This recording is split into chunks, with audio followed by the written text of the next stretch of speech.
Welcome back to The Explainer. Today, we're diving into a literal multi-billion-dollar forensic mystery that's quietly playing out inside millions of modern cars right now.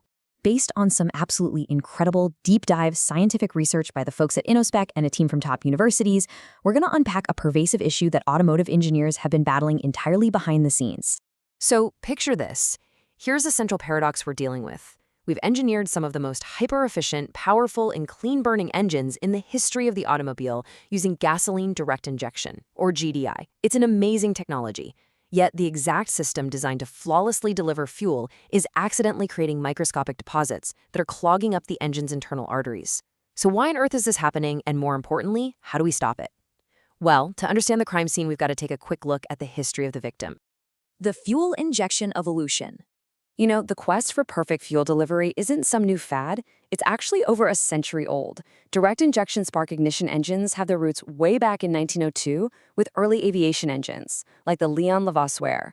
Now, for decades, cars mostly relied on carburetors, but by the 1980s, the strict need for better emissions and smoother drivability pretty much killed the carburetor. That led to throttle body injectors and eventually port fuel injection, or PFI.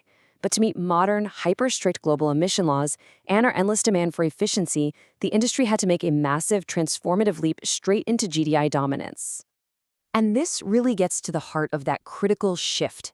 In the older port fuel injection systems, the injector sprays fuel into the intake port, safely mixing it with air before the valve even opens. It's like mixing ingredients in the hallway before entering the kitchen. But in GDI systems, we moved that fuel spray directly inside the combustion chamber itself. Suddenly, the injector is completely exposed to the extreme, violent heat and pressure of the combustion event. Now, automakers didn't just do this for kicks, right?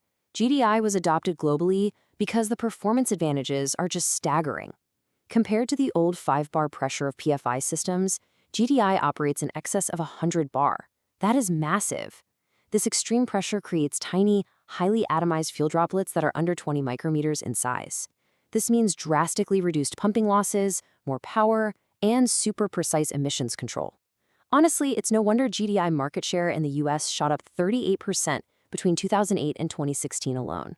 Part 2. The GDI deposit problem. But here's the catch.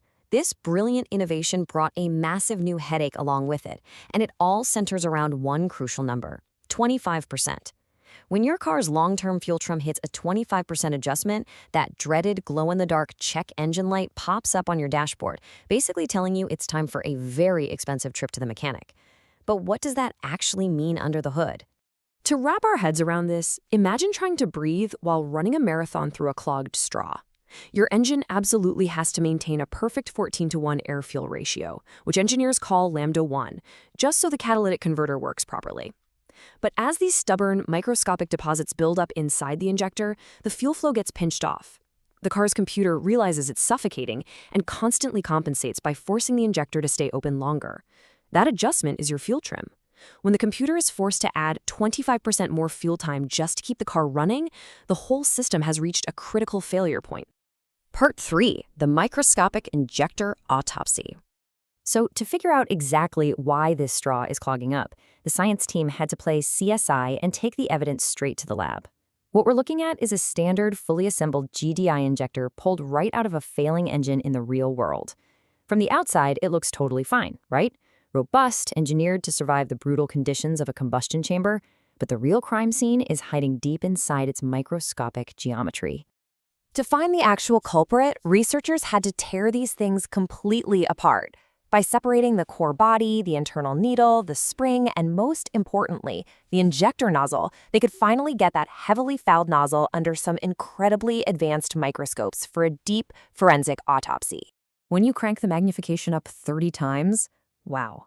Just look at the asymmetrical, heavy buildup of crusty deposits right around that central tip.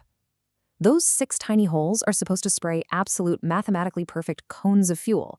Instead, the surrounding landscape looks like a rugged, charred asteroid. And that asymmetrical shape? It's likely caused by exactly how the injector sits inside the cylinder relative to the superhot exhaust valves and the cooler intake valves. Zoom in even further, 180 times magnification on a single hole, and the severity of this is undeniable. You can clearly see these irregular spherical deposits almost completely choking off the fuel path. And get this, the researchers noted these deposits don't even have pores. They are just dense, solid blockages. Imagine trying to force perfect 20 micrometer fuel droplets out of a perfectly calibrated machine when the exit looks like that. No wonder the engine is suffocating. Part 4. Catching the chemical culprits. Okay, so seeing the blockages is one thing. But to actually stop it, the team needed to map this microscopic crime scene and identify exactly what chemical compounds were building these walls. Enter energy dispersive X-ray spectroscopy, or EDS. This technique creates these vibrant elemental maps that reveal the exact chemical makeup of the surface. By blasting the sample with electrons and measuring the X-rays that bounce off, they can literally color code the culprits. So what did the EDS actually find? Well, unsurprisingly, carbon and oxygen were the main structural components. But here is the massive plot twist. They also found very distinct traces of calcium, sulfur, and phosphorus embedded right there in the blockage. Now, those elements are not native to gasoline.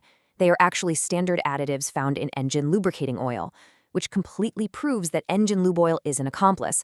It literally seeps into the combustion chamber and bakes right onto the injector tip alongside the fuel. Now, how does this actually happen inside the tiny injector holes? It's all about the leftovers. Every single time liquid fuel blasts through that channel at 100 bar, a tiny fraction of liquid gets left behind when the valve snaps shut. Because the injector is sitting in a blistering hot combustion chamber, that residual fuel rapidly heats up. The unsaturated bits of the fuel basically bake onto the surface, oxidizing through these really complex chain reactions. It transforms from a liquid fuel into a sticky, solid polymer, exactly like leaving oil to burn onto the bottom of a really hot frying pan. But wait.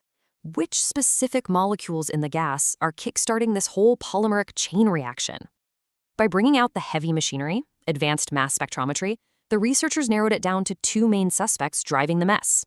Suspect 1, peroxides, like dikenyl peroxide, and Suspect 2, conjugated dialphines, like isoprene and indene. These molecules are highly reactive and thermally fragile, which is a fancy way of saying they absolutely love to break down and form solid, gummy deposits the second they get too hard. Take indene, for example. Catching these volatile molecules in the act was a huge scientific hurdle. I mean, in standard lab tests, these fragile molecules would literally decompose from the heat of the testing equipment before they could even be measured. It was like the evidence was melting before the detectives could even bag it. The team had to invent incredibly gentle, advanced atmospheric pressure photoionization techniques just to spot them on the readouts without destroying them first. So think about the irony here. We moved the fuel injector directly into the literal line of fire to get unprecedented mechanical perfection and amazing emissions control. But by doing that, we threw the fuel into a hostile environment where its own inherent unstable chemistry turns against us, forming these microscopic engine-choking deposits. As we keep pushing machinery to ever higher extremes of efficiency, it really makes you wonder, will we always be limited by and fighting a microscopic war against the chaotic reality of chemistry itself? It's an absolutely fascinating boundary between mechanical engineering and chemical reality, isn't it?